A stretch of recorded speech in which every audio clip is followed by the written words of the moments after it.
अभी और दिव्या भी आराम कर रहे होंगे, उन्हें इस वक्त जगाना अच्छा नहीं लगता। अरे खोलो, दरवाजा खोलो।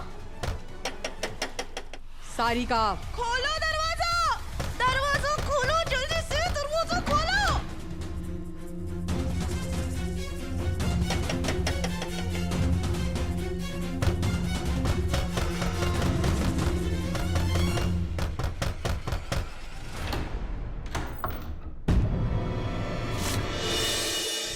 इस वक्त कौन आया होगा? मैं देखता हूं।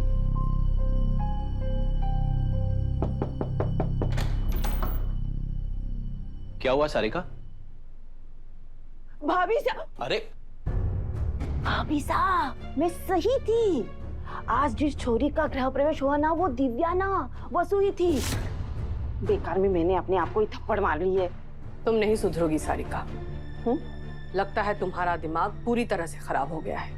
भाभी साहब आपको जो समझना है ना समझ लीजिए, लेकिन अभी अभी मैंने जो नजारा दिव्या के कमरे में देखा है ना, वो देखने के बाद किसी का भी दिमाग खराब हो जाएगा। अच्छा, ऐसा क्या देख लिया तुमने? भाभी साहब दिव्या के कमरे में वो वसु नौकरानी बैठी है। अगर आपको बिल्कुल भी विश्वास ना हो रहा ना, तो अभी हमारे साथ चलिए और अपनी आंखों से देख लीजिए। चलिए। ये कैसे हो सकता है सारिका? अरे चंद्रिका ने हम सबके सामने वसु को अपने घर जाने को कहा है और वो घर पे चली भी गई थी, तो वो दिव्या के रूम में कैसे हो सकती है? भाई साहब मारे को हमारी सुंदरता की कसम, सच में दिव्या के कमरे में वो नौकरानी ही है। आप भी चलकर देख लीजिए ना।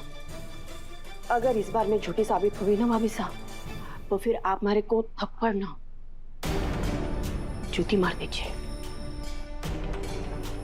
चंद्रिका कोई जरूरत नहीं है। भाभी साहब बस आखिरी बार हमारी बात मान लीजिए प्लीज। चलिए ना वापस चलिए। चलते हैं सा, वरना ये नहीं मानेगी।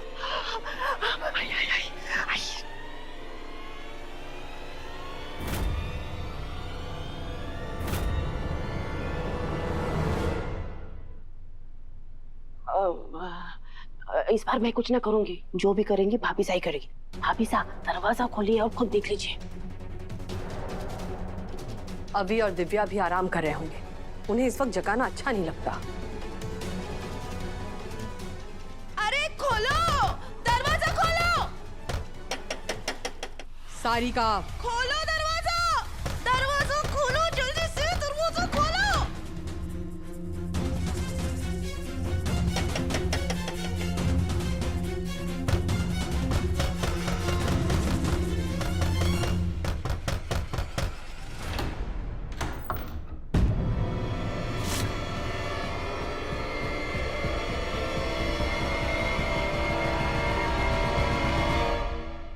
क्या हुआ माँ साहब, सब ठीक है? ये सब क्या हो रहा है? कुछ नहीं अभी, तुम्हारी काकी सा को थोड़ी गलत फहमी हो गई। नहीं भाभी साहब यो। बस सारिका, तुम्हारे कहने पर हम यहाँ तक आ गए, अब और तमाशा मत करना। अभी दिव्या सो गई बेटा? हाँ माँ साहब, दिव्या जी तो सो रही हैं। देखिए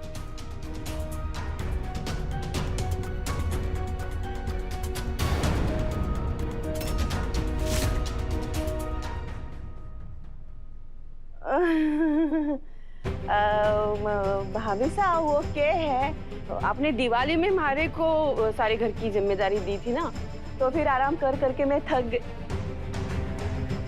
काम कर करके मैं इतनी थक गई हूँ कि शायद नींद में हमारे को वहम हो गया होगा कि वसु वहां पे बैठी है। तो सो जाओ। सारी सबको उठा दिया ना मैंने। ठीक है माँ साहब, आप लोग भी सो जाइए।